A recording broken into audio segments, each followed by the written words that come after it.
What happens if you eat a fast food burger and fries every single day for 30 days? In our cities, fast food is everywhere, cheap, fast, and always open when you are tired. For Emma, lunch usually means one thing: a burger, fries, and a quick escape from her desk. Here's your order. Enjoy. 1 day, 2 Have a great days, day. 10 days. It starts as convenience and slowly becomes routine. I am Dr. Synara, an AI medical nutrition doctor. Today, we will watch what this meal does inside a human body. Same meal, same calories. But eating it every day is very different from eating it once in a while. What changes first when fast food becomes daily? Your heart, your arteries, your waist, or your liver?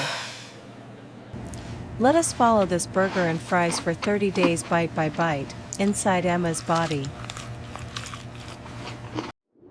Day 1 feels satisfying: salty, fatty, smoky, with a big hit of pleasure. In her mouth, starch, fat and protein mix with enzymes that begin to break the meal apart. Within seconds, the first wave of burger and fries is already on its way to the stomach. Her stomach stretches, squeezes and bathes the food in strong acid and enzymes. The heavy fat content slows gastric emptying, keeping this meal in her stomach longer. The starch in fries breaks down into sugars that can be absorbed quickly later on. In the small intestine, bile and pancreatic enzymes arrive to attack fat and protein. Bile turns big fat droplets into tiny ones that can slip through the intestinal wall. The wall of her gut pulls in fat and cholesterol, loading them into lipoprotein particles. Sugar from the bun and fries enters her blood, nudging her blood glucose and insulin up. Her blood after this meal is cloudier with fat-carrying particles moving through every vessel. This post-meal fatty blood is normal sometimes, but daily, it keeps her system under constant pressure. After a large, salty, fatty meal, her heart beats harder and faster for a while. Fat particles and inflammatory signals irritate the delicate inner lining of her arteries. Some LDL particles sneak under the artery wall, starting microscopic plaque seeds. Someone eating this once a month sees short, occasional waves. Daily eaters stay in higher, rougher waters. On paper, her LDL might still be borderline easy to ignore when she feels fine. Artery damage grows slowly, year by year, long before symptoms appear. Salt from fries and sauces encourages her body to hold on to water, pushing blood pressure up. Subjectively, she just feels heavy, sleepy, and a bit slower. For some, fat-rich meals also relax the valve at the top of the stomach, triggering heartburn. Daily fast food does not cause a heart attack in 30 days, but it rehearses the script for later. Layer work stress on top of a heavy meal, and her heart has to juggle more demands at once.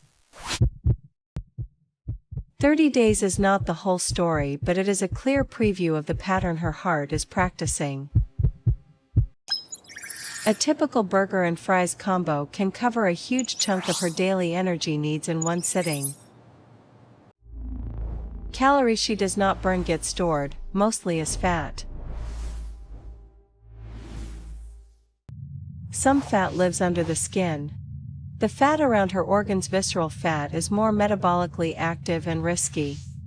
Visceral fat snuggles around her liver and intestines, sending out inflammatory signals. Her liver receives fat from the gut and from her own fat stores, using some, storing some. Over months and years of surplus, this pattern can quietly progress toward fatty liver disease. Repeated high-fat, high-calorie meals can push triglycerides and other blood lipids upwards.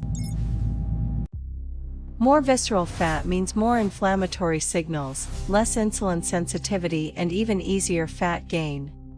On the outside, she might only notice that her jeans fit a little tighter around the waist.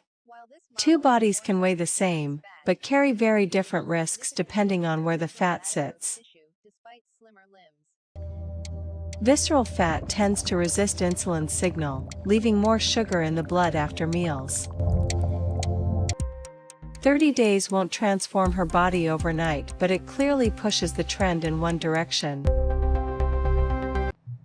Someone who enjoys this once a week, inside an otherwise balanced diet, plays a different game. Daily fast food presses on the liver and visceral fat stores subtle now, serious if the pattern continues. Right after, she feels full, satisfied, and strangely sleepy. The refined carbs give a glucose bump, followed by a slow slide that saps her alertness. Her brain tags this meal as a powerful reward: salt, fat, and sugar lighting up pleasure pathways. Soon, the clock and her hunger together automatically call up the image of that same combo. At her usual place, she no longer has to think. She just says, "The usual, please." 30 days are enough to turn a choice into a script your body expects. It is not just the food. It is the break, the jokes, the feeling that this is their lunchtime ritual. After a stressful morning, the combo also becomes a small reward she feels she has earned. Her brain learns that the fastest way from stress to comfort is this exact meal. On salad days, something feels missing: not just the calories, but the emotional ritual. When people define you by a food, it is a sign the habit has become part of your identity. Even an image can wake up her cravings, long after she is supposedly done eating for the day. Habits lock in when the same cue, same routine, and same reward repeat again and again. Looking back at her order history, she sees how quickly just this week turned into every day. Her afternoon productivity slowly erodes under the weight of repeated food comas. Emotionally, she oscillates between comfort and quiet guilt, another loop that keeps the pattern alive. Do you truly choose this meal each day, or does it choose you now? The question is not is it allowed, the question is, how often and at what cost? Change does not start with perfection. It starts when her hand reaches for different raw materials. A homemade burger with leaner meat, more vegetables, and baked potatoes behaves very differently inside her body. Moving from daily to once or twice a week turns a damaging pattern back into an occasional treat.